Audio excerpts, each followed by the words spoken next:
S'il vous plaît, mademoiselle, merci. Avec les chips. Santé Mario, ouais. Je crois que tout simplement, je l'ai fait voler en éclats et j'ai explosé son jeu. You cannot be serious. Il est espagnol, Rafael Nadal. Coucou les légendes, bienvenue pour ce 47e épisode. Cette semaine, on part à la rencontre d'un des espoirs français les plus précoces de l'histoire, qui a fait partie des 50 meilleurs joueurs mondiaux dès ses 18 ans. Il s'agit de Thierry Tulane. Attendu comme le prochain numéro 1 mondial de son époque, Tutu, comme on le surnomme, a stagné. Il nous explique pourquoi en détail. Forcé d'arrêter très tôt, Tulane nous explique le terrible choix de se retirer du circuit, alors qu'il sentait enfin être à son top. On parle de ses prédispositions physiques et de la manière dont son mental s'est construit autour de cette force, ainsi que de son service qu'il a bossé comme un forcené pour devenir une arme majeure de son jeu, alors que notre invité ne mesure entre guillemets qu'1m78. Thierry nous confie d'où vient selon lui la flamme intérieure qui l'a conduit à devenir un des plus beaux palmarès du tennis français. Il nous parle de l'autorité que pouvait avoir sur lui son grand frère de l'époque Yannick Noah, qui certes l'intimidait au changement de côté, mais l'a surtout inspiré à déplacer des montagnes lors de sa carrière. Tutu nous explique ce que ça fait de battre un numéro 1 mondial, et on le sait tous, ça n'est pas donné à tout le monde. Plongé dans un temps où le tennis rimait avec show business, quand les stars de l'époque au charisme hors norme roulaient en Rolls-Royce, toujours accompagnés de belles nanas, les dîners étaient partagés avec les Rolling Stones, Sting ou autres stars de passage. Enfin, notre invité nous confie le meilleur conseil qu'il a reçu en carrière, celui d'une légende du tennis français, l'ancien mousquetaire Henri Cochet. C'est cadeau, faites-en bon usage. Assez parlé de mon côté, place au 47e épisode. Bonne découverte et bonne écoute à tous. Alors Thierry, tu es né un 12 juillet 1963 à Aix-les-Bains. Tu es l'un des plus beaux palmarès du tennis français, notamment chez les jeunes. Tu as été champion du monde junior en 1980. Juste avant ça, tu avais intégré l'INSEP en 76 avec notamment Henri Lecomte, Jérôme Poitier et Loïc Courteau. À 16 ans et demi, tu as battu Vitas Gerulatis aux internationaux d'Italie avant de devenir champion du monde junior justement en gagnant Wimbledon cette année-là. Tu as été 10e joueur au monde en 1986. Tu as joué 450 matchs sur le circuit avec un ratio positif de justesse de 228 victoires pour 222 défaites. Tu as eu 5 titres, Bastad en 80, Bologne, Palerme et Barcelone en 85 en battant Wilander en 5-7 en finale. Grosse année en 85. Et Metz en 86, tu as notamment fait 6 finales de plus. En 85 et 86, tu termines l'année 3e français derrière Lecomte et Noah. C'est à peu près tout ce que j'ai trouvé pour ta présentation, on va dire, en tant que joueur. Est-ce que tu juges important d'ajouter une ou deux infos cruciales ? Non, c'est assez complet. En fait, j'ai arrêté ma carrière assez tôt, à l'âge de 27 ans, à cause d'une coxarthrose. Donc j'aurais aimé jouer plus longtemps et surtout plus longtemps au haut niveau dans les 20 premiers mondiaux. On peut rajouter que j'ai participé à l'aventure de 82 en équipe de France. On avait perdu la finale à Grenoble contre les États-Unis. J'avais joué tous les matchs avant la finale et malheureusement pas la finale. C'est juste ça, et j'ai joué avec l'équipe de France pendant 10 ans. Ça aussi, c'est une grande fierté parce que c'est vraiment, ce sont les matchs et les souvenirs qui restent, les matchs en Coupe Davis. Est-ce que tu peux juste nous préciser ce qu'est la blessure qui a forcé l'arrêt de ta carrière ? Une usure de l'articulation de la hanche, ça s'appelle une coxarthrose. Et j'ai dû m'arrêter soudainement parce que j'avais trop mal et je pouvais plus m'entraîner correctement, et du coup mon niveau baissait et les docteurs m'ont dit, plutôt que de m'abîmer, il fallait que j'arrête de jouer. Pour reprendre la chronologie de ta carrière, quel regard déjà tu portes sur les 3 années fastes que tu as eues en termes de résultats, à savoir 85, 86 et peut-être même 87? Pour reprendre un peu l'historique, en fait, moi j'ai été très précoce. J'avais battu Vitas Gerulaitis, qui était 2e ou 3e joueur mondial quand j'avais pas encore 17 ans à Rome, et je suis rentré très rapidement avant 18 ans dans les 100 premiers mondiaux, dans les 50 premiers. J'ai gagné mon premier tournoi en 81 et je suis né en 63, donc j'avais juste 18 ans, et tout le monde, et moi y compris, pensait que j'allais faire une carrière comme Borg en gagnant des grands chelems. Et j'ai été ralenti par peut-être ce manque de talent, tout simplement. Moi, j'avais un peu cette inconscience qu'ont les jeunes. Je pensais que j'allais continuer de progresser jusqu'à devenir numéro 1 mondial. Et à un moment, j'ai été un peu freiné lorsque je suis arrivé dans les 30, dans les 20. Et en fait, ce qui a été un déclic pour moi, je bloquais. Dans les 30 premiers, j'arrivais plus à progresser. Et ce qui bloquait, c'est que moi, j'étais fan de Borg à l'époque. Et Borg, ça a été vraiment le dernier joueur à jouer avec des petites raquettes en bois. Et on avait le même fabricant de raquettes. À savoir, Donné. Les raquettes données. Donc lui, il avait la Borg Pro, Björn Borg, et puis moi, j'avais la Thierry Tulan. J'avais mes machines qui fabriquaient mes raquettes. Et donc, j'étais très attaché à ça. Et le fait, lorsque tous les joueurs du circuit sont passés sur des raquettes en carbone ou avec une fabrication beaucoup plus, avec un rendement beaucoup plus important, moi, j'ai suivi Borg et j'ai continué à jouer avec des petites raquettes en bois et je me faisais doubler par tout le monde parce que vraiment ça a changé du tout au tout le tennis. Le tennis, c'est devenu plus puissant. Grâce aux grandes raquettes, on arrivait à mieux contrôler la balle, à jouer plus fort, à retourner mieux, à mieux servir. Donc, dès que j'ai changé de raquette, en fait, ça a été vraiment en même pas un an, j'ai eu un déclic et c'était en 85 et 86. Lorsque je suis passé à un matériel plus moderne, j'ai repris ma progression et puis qui a été arrêtée par cette blessure à la hanche, malheureusement, parce que c'est vers l'âge de 23-24 ans qu'on commence à vraiment se sentir très équilibré sur un court de tennis. Moi, lorsque je suis arrivé sur le circuit, j'étais dans ma bulle, j'étais inconscient, j'avais cette espèce de surconfiance qu'ont les jeunes quand ils arrivent et je connaissais pas très bien les enjeux du circuit, les points ATP, l'argent, tout ça. C'était moi ce que j'avais qu'une idée en tête, c'était battre mon adversaire. C'était vraiment un super état d'esprit. Et petit à petit, en fait, on se laisse un petit peu polluer par ce que pensent les gens, le regard des autres, etc. Et du coup, ça m'a vraiment mis beaucoup de pression, comme la plupart des jeunes. Et cette pression-là, j'ai réussi à la maîtriser à l'âge de 22-23 ans avec la maturité.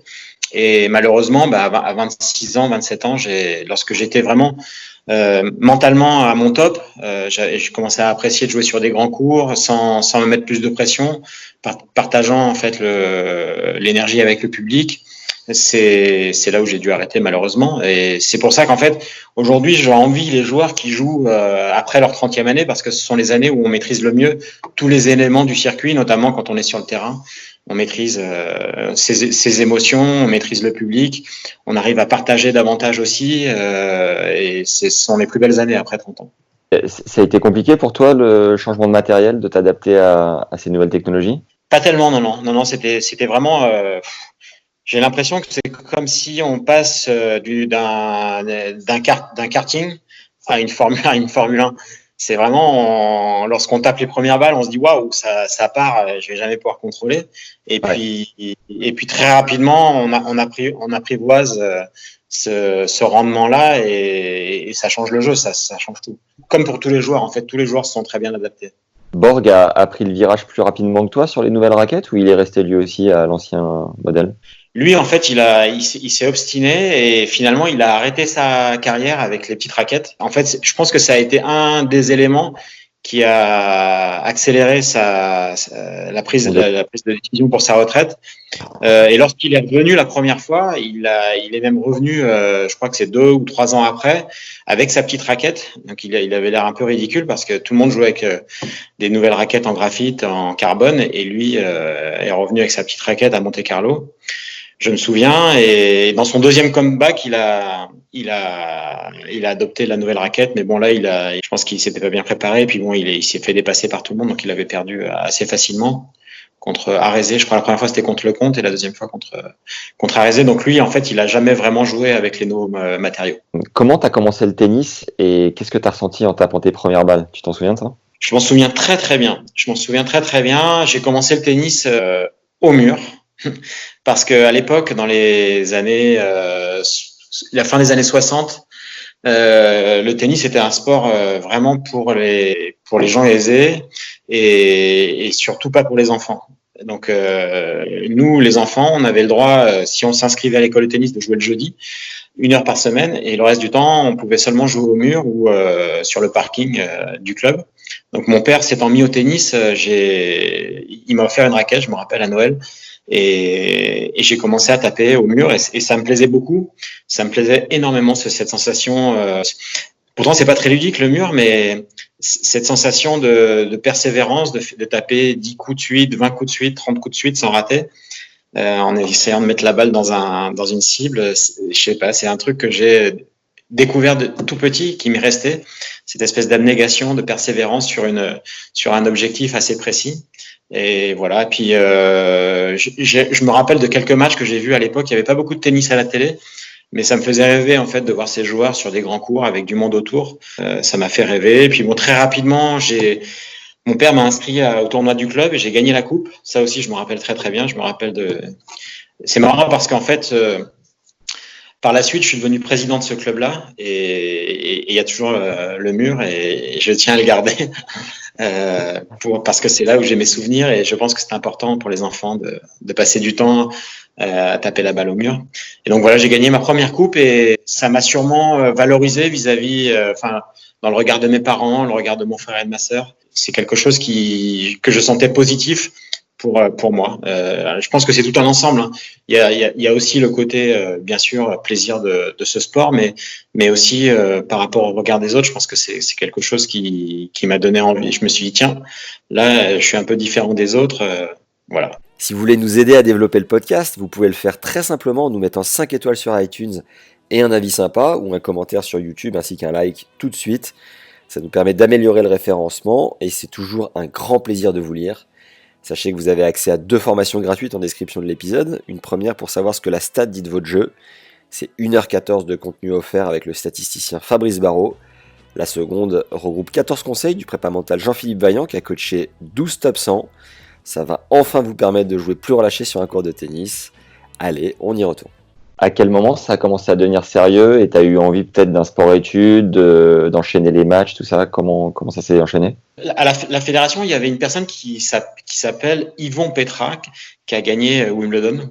Je crois le dernier Français à avoir gagné Wimbledon, Yvon Petra, qui a été missionné par la fédération pour faire le tour de France des clubs et essayer de repérer les bons éléments pour lesquels on pourrait payer des entraînements supplémentaires. Et cette personne-là est venue dans mon club et est venue me voir jouer avec mes copains. Et lui, en fait, il a été emballé surtout, je pense, par mon envie et peut-être aussi un peu mes qualités physiques. J'étais assez précoce physiquement. J'avais 13 ans. Et donc, en fait, cette année des 13 ans, en fait, pendant 6 mois, ils m'ont donné une bourse pour m'entraîner une fois de plus avec l'entraîneur du club. Et puis, très rapidement, après l'été, la fédération m'a proposé de venir en sport-études à l'INSEP.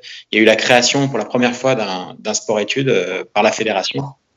Et donc, j'ai pu intégrer cette première session de sport-études à l'INSEP. Je crois que c'était en 76 ou 77, avec plein de joueurs qui sont devenus forts. Guy Forget, Jérôme Potier, Henri Lecomte, Loïc Courteau, Tariq Benabiles. Je me rappelle, c'était donc voilà, à 13 ans, on était tous à l'INSEP, on partait de chez nous et on était partis pour l'aventure.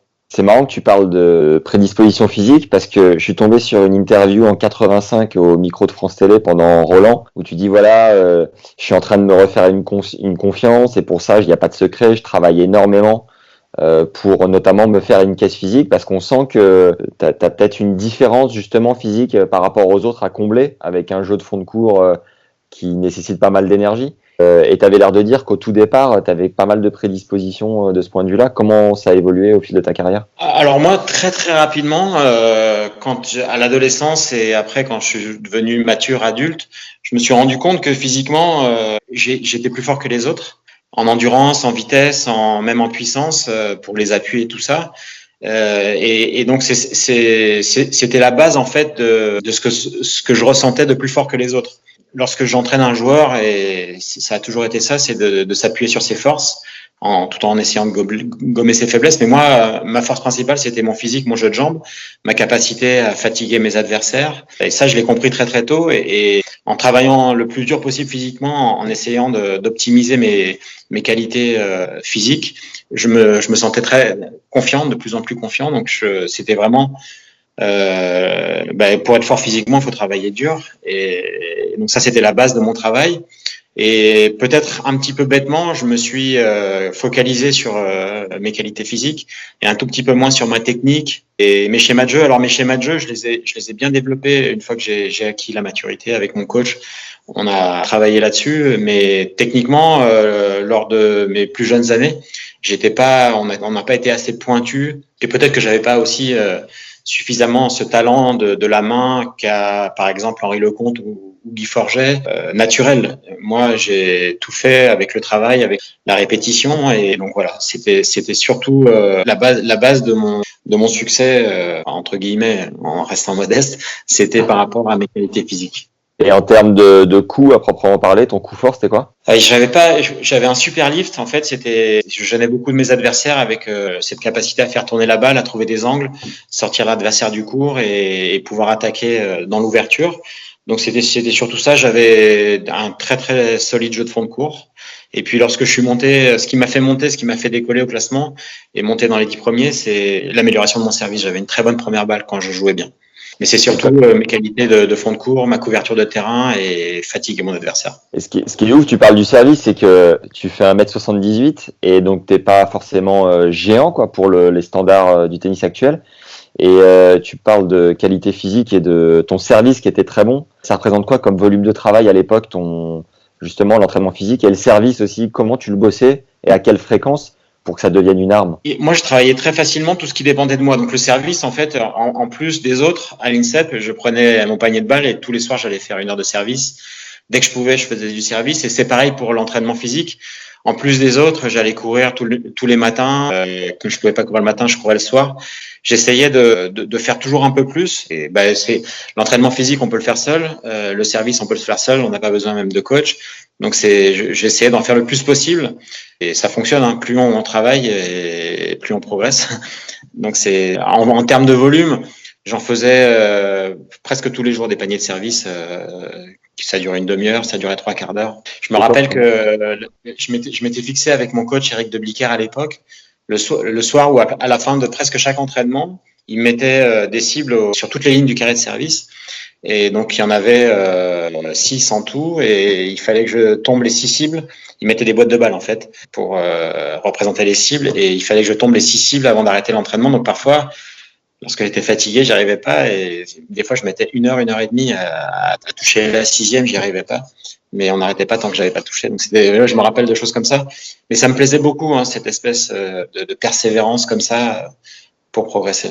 Comment t'expliques qu'aussi jeune, t'avais la foi d'aller courir le matin tout seul? Je crois que j'avais une envie démesurée d'exploiter tout mon potentiel. J'avais ça en moi, presque d'une manière un peu autiste. Il y avait que ça qui m'obnubilait. Je mangeais tennis, je dormais tennis, je courais tennis. Toute ma vie, de la première minute, même la nuit, je rêvais tennis.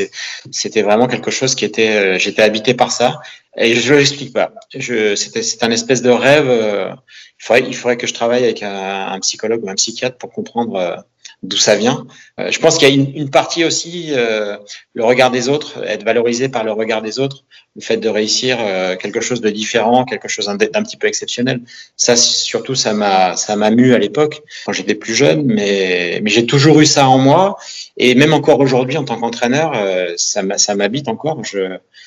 C'est fou, hein, lorsque même je coach un jeune junior. Non, mais même aujourd'hui, aujourd'hui en tant qu'entraîneur, lorsque je coach sur le circuit junior, par exemple, je stresse pour préparer les matchs, je stresse pendant les matchs. La victoire, je la vis comme à chaque fois comme un plaisir et un sentiment du devoir accompli qui me met en joie incroyable. Et à l'inverse, la défaite me tue. C'est un truc qui m'a, comme depuis le début, comme depuis que j'ai 8 ans. Tout me plaît, tout me touche dans le tennis. Tu disais que tu vivais tennis, tu respirais tennis, ça veut dire que tu draguais des meufs du tennis aussi uniquement, ou t'avais pas la tête du tout à ça? À l'époque, dans les années 80, c'était donc à l'INSEP, c'était plutôt les autres sportives. Et non, dans les années 80, c'était moi je me suis déjà il y avait beaucoup de fans qui gravitaient autour de. Donc je suis jamais sorti avec une joueuse de tennis, d'autant plus que j'ai rencontré ma femme assez jeune, à l'âge de 17 ans, et on est à l'école ensemble, et je suis toujours aujourd'hui avec elle, et pas trop de drague. Juste pour revenir très rapidement, il y avait une question qui me revenait sur la raquette Thierry Tulane. Elle était commercialisée dans le grand public? Ouais, c'était un truc énorme. Elle était en plus, elle était faite pour les petits, pour les ados, pour les grands. Elle était dans les supermarchés. Donc pendant 2-3 ans, et moi j'étais payé, j'avais un contrat de dingue, j'avais des royalties sur chaque raquette vendue, parce qu'il y avait vraiment c'était la TT, il y avait mon nom dessus.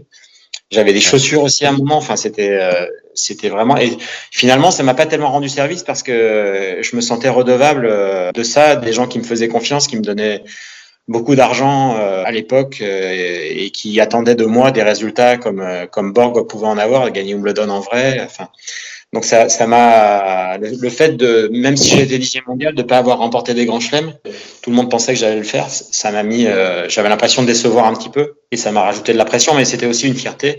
Et aujourd'hui, mes enfants, et je suis assez fier de montrer que j'avais ma raquette à mon nom, que j'avais des chaussures à mon nom.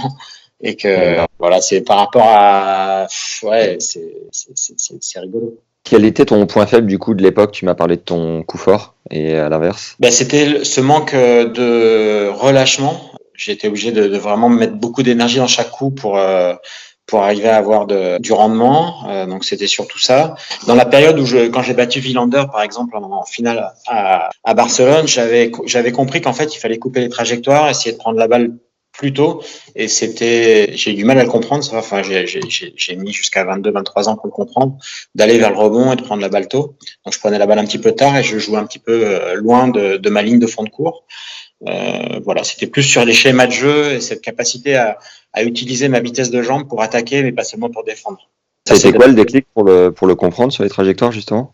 C'était la raquette. En fait, le fait de jouer avec une raquette plus grande, avec un tamis plus grand, ça autorise les décentrages de balles. Parce que lorsqu'on va vers le rebond, qu'on prend la balle tôt, le moindre petit fort-bond, ou si on a mal jugé l'effet de la balle, avec la raquette en bois, la petite raquette, on faisait ce qu'on appelait des bois. Et donc avec la grande raquette, ça encourageait ça aidait cette capacité à prendre la balle plus tôt. Et puis de voir que j'arrivais pas à gagner contre les joueurs qui jouaient comme moi, mais en prenant la balle plus tôt. Type Wilander, type Lendl, ce genre de joueurs-là. Qui était ta plus grosse bête noire du circuit à l'époque? Yannick Noah, sans hésitation. C'est le joueur que j'ai joué le plus souvent. Je crois qu'on s'est joué 15 fois sur le circuit et j'ai gagné 0 fois. Il aimait bien jouer les joueurs de fond de cours. Il battait souvent Wilander d'ailleurs. Il a battu Lendl souvent. Et en plus, il avait une espèce d'emprise psychologique sur moi. Les quelques fois où j'étais à 2 points de le battre, je me rappelle une demi-finale, c'était Palm Springs, ce qui est devenu Indian Wells. Il me parlait au changement de côté. Voilà, c'était mon grand frère. Il avait une autorité sur moi et j'arrivais pas à me détacher de ça. Donc j'avais peut-être un peu trop de respect pour lui et j'arrivais pas à le battre. Il te racontait quoi au changement de côté? Il me disait ça de me faire rire. Il me disait je crois que c'est cette fois-ci que tu vas me battre, mais ça n'arrivera pas, ou des choses comme ça. Et en revanche, Yannick, il a été un énorme moteur pour toute notre génération. C'était un monstre de travail, quelqu'un de très positif, qui nous a donné un état d'esprit qui nous a. On lui tire tous un gros coup de chapeau. Toute la génération, Henri Lecomte, Guy Forget, Tariq Benabiles, on était tous derrière lui, mais il nous tirait vers le haut. Cette capacité il nous a fait comprendre qu'il fallait travailler dur, il fallait travailler avec beaucoup d'enthousiasme. C'est quelqu'un qui nous a vraiment tiré vers le haut, Yannick. C'est lui qui t'a mis la plus grosse branlée sur le circuit, ou c'en est un autre? Non, c'en est plusieurs autres. J'ai joué contre Guillermo Vilas en 82, justement en Coupe Davis en Argentine, et j'étais persuadé que j'avais la tactique pour de le battre à son propre jeu. Et finalement, j'avais pris une rouste. Voilà, j'avais pris 6-2, 6-2, 6-1, alors que j'avais annoncé que j'avais la tactique pour le battre. Voilà, certains matchs contre Lendl aussi, qui étaient durs parce que il avait un jeu qui ressemble un peu au mien, mais en étant beaucoup plus fort. J'ai pris quelques roustes. Voilà. Le joueur sur lequel tu avais le plus l'ascendant et que tu as le plus martyrisé, c'était lequel? Alors, Henri Lecomte, je l'ai tout le temps battu, sauf une fois en finale à Genève. J'ai battu très très souvent Henri.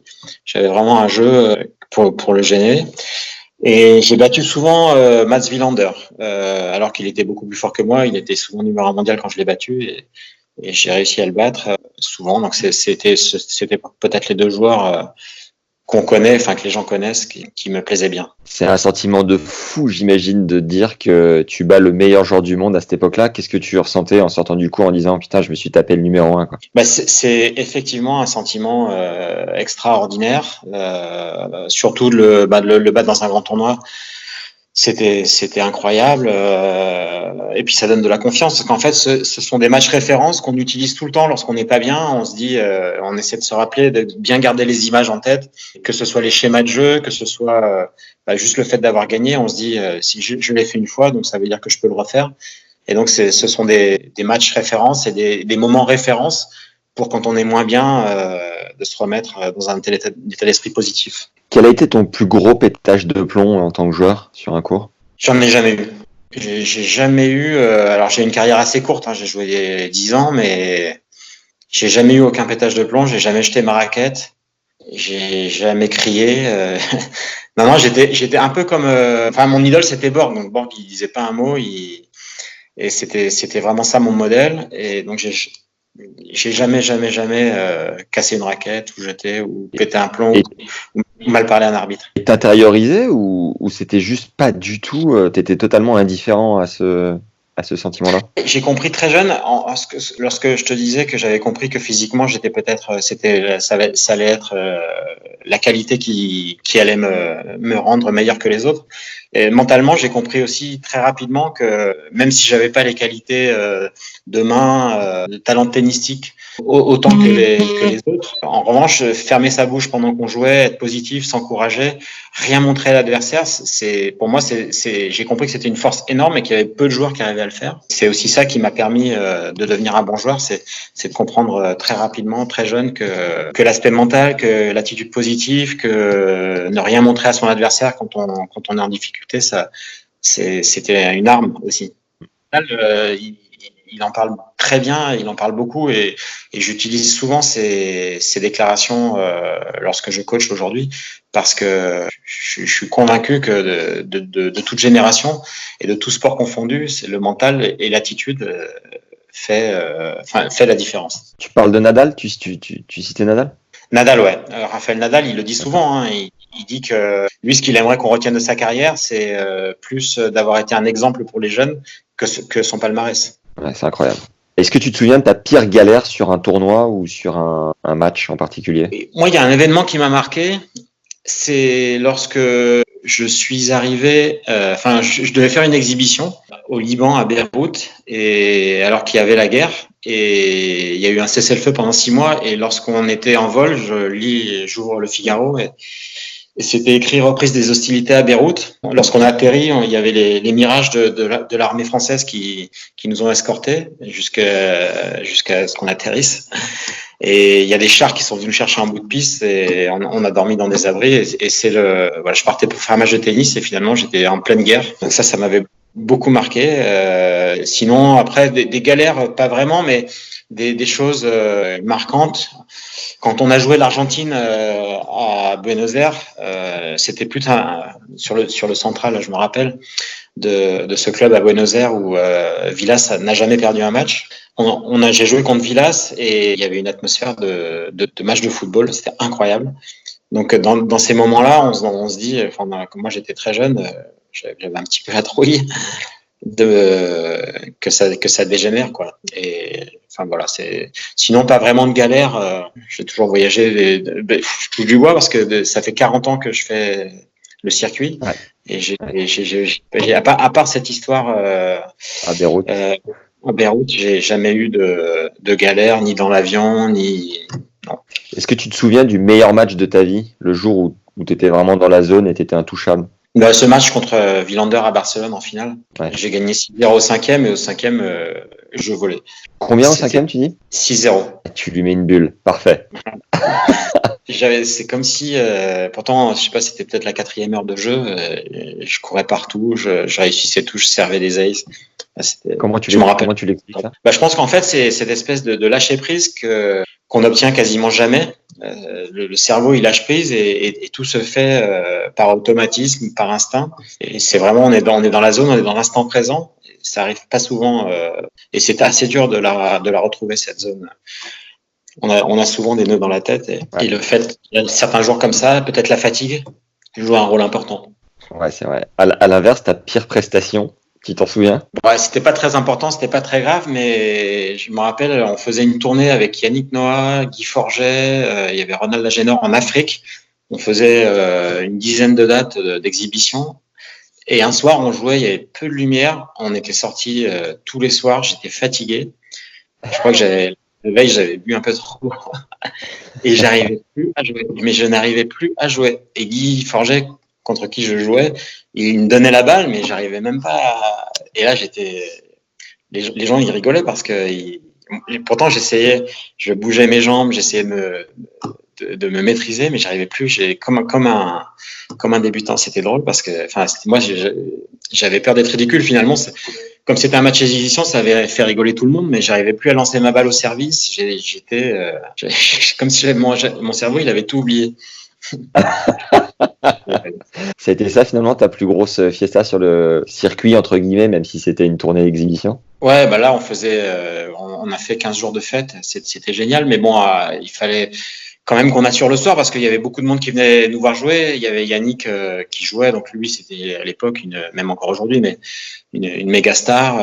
Puis nous aussi, on était, les Africains, l'Afrique noire n'avait pas n'avait jamais la possibilité de voir des joueurs en vrai, du tennis de haut niveau en vrai, donc il fallait qu'on leur montre quand même des belles choses.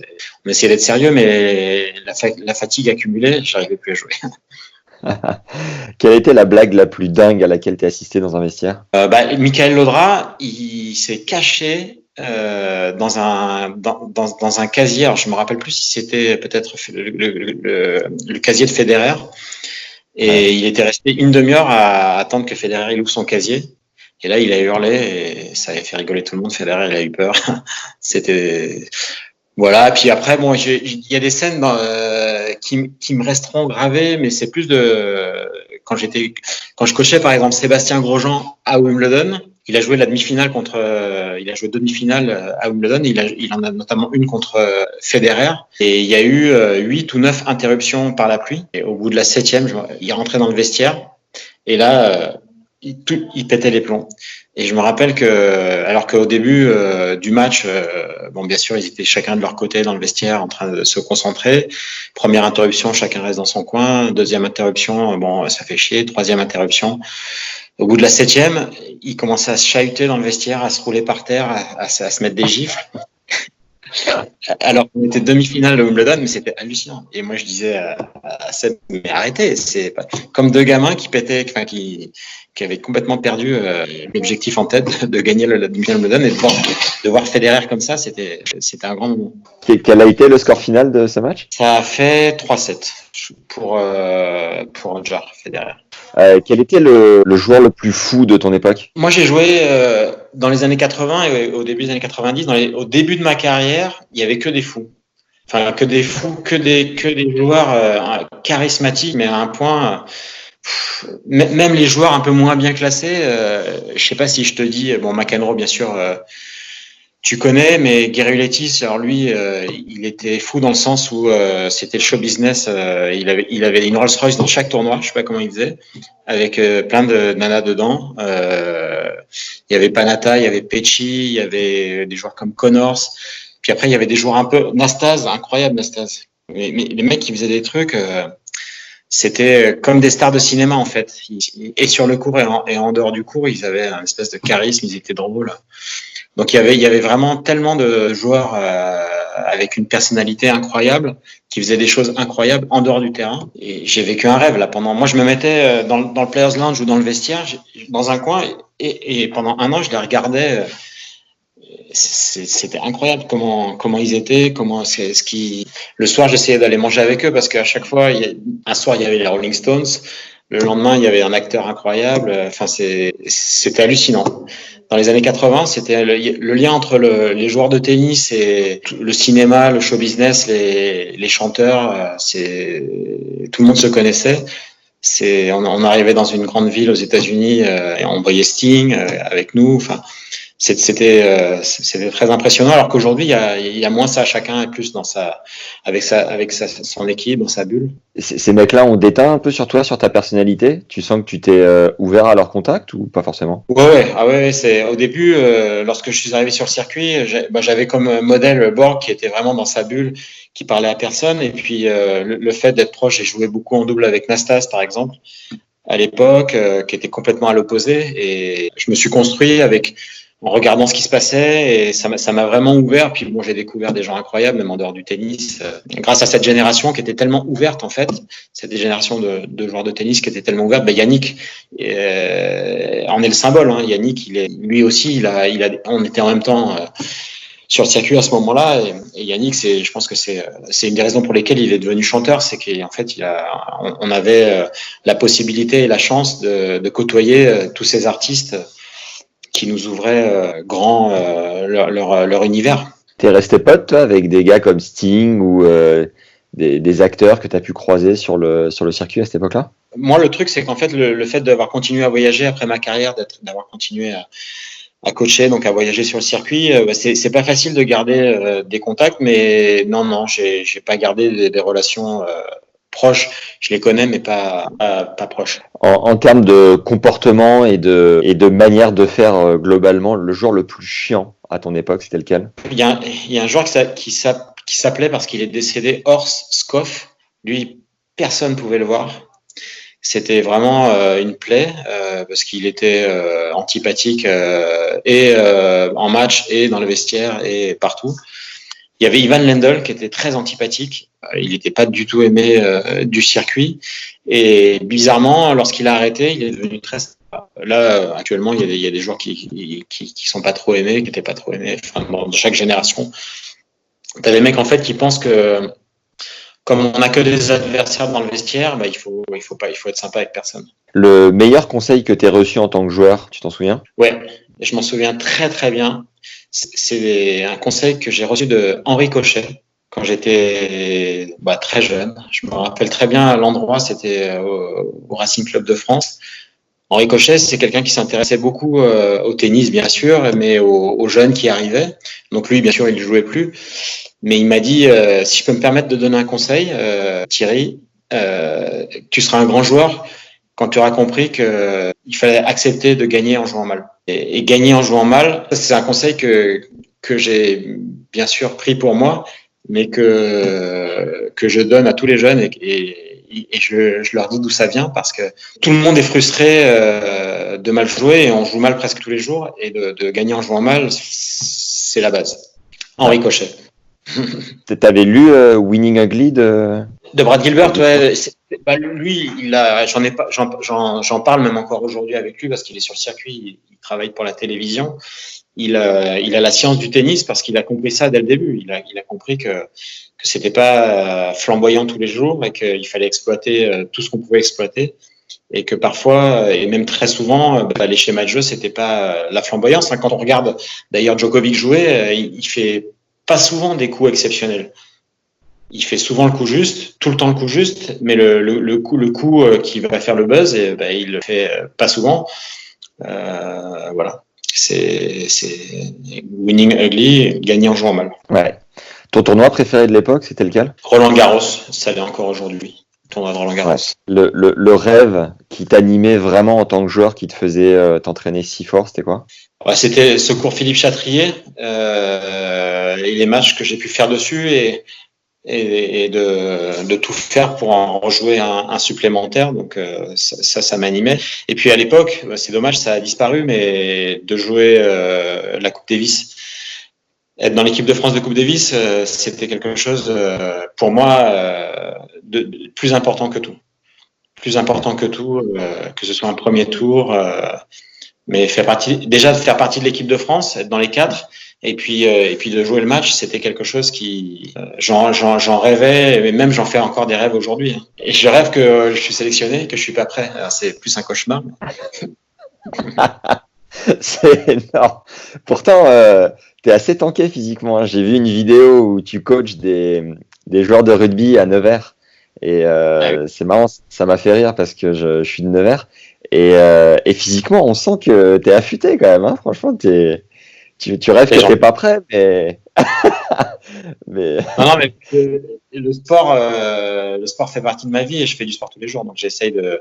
Puis, lorsqu'on coach, je suis aujourd'hui entraîneur. Lorsqu'on entraîne, si on est en forme, c'est beaucoup plus agréable. On fait plein de choses avec les joueurs. On peut ressentir un petit peu ce que eux ressentent. Pour communiquer avec eux, c'est aussi dans les moments où quand les joueurs nous voient nous dépasser à notre niveau, même si je suis un peu vieux aujourd'hui, ils voient qu'on est dans le même bateau. Et je trouve que c'est beaucoup plus agréable quand on a la chance de rester en forme. Mais ça demande un petit travail quotidien. Tu penses que tu joues combien aujourd'hui ? Je joue plus dans le sens où je fais plus de service ni de retour. Mais bon, je tape bien dans la balle, donc j'ai aucune idée de mon niveau de jeu. Tu joues encore un bon 0 en termes de qualité de frappe et de régularité, non ? Probablement, ouais.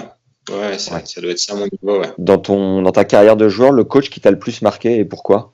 Le coach qui m'a le plus marqué, c'est Eric Debliquer, qui était entraîneur national. Et en fait, il parlait très peu, Eric. Il a dû me dire 2 fois « allez ». Non, j'exagère, mais pour que je vois, que j'arrive à lire dans ses yeux de la surprise ou de l'admiration, il fallait que j'aille très très loin dans le travail, que je repousse loin mes limites. Et j'avais pas besoin qu'on me dise allez au bout d'1 heure ou 2 heures. J'avais besoin de l'entendre une fois. Donc en fait, c'était quelqu'un qui parlait peu et il avait la science du tennis. Enfin, il est encore vivant. Et il connaît très très bien le tennis et surtout il arrivait à sentir ce qui était bien pour moi, pour tout en fait, que ce soit dans ma vie d'homme ou sur le terrain ou dans ma programmation. Donc Eric Debliquer, c'était le coach qui m'a le plus marqué. J'ai vu sur ta fiche ATP que tu avais gagné 1 58 412 $ de prize money pendant ta carrière de joueur. Quel regard tu portes sur ce montant, sur ces gains ? J'ai eu la chance de bien gagner ma vie. Alors à l'époque, dans les années 80, on gagnait plus avec nos contrats d'image qu'avec les prix dans les tournois. Et on jouait aussi d'exhibitions qui n'existent plus trop aujourd'hui.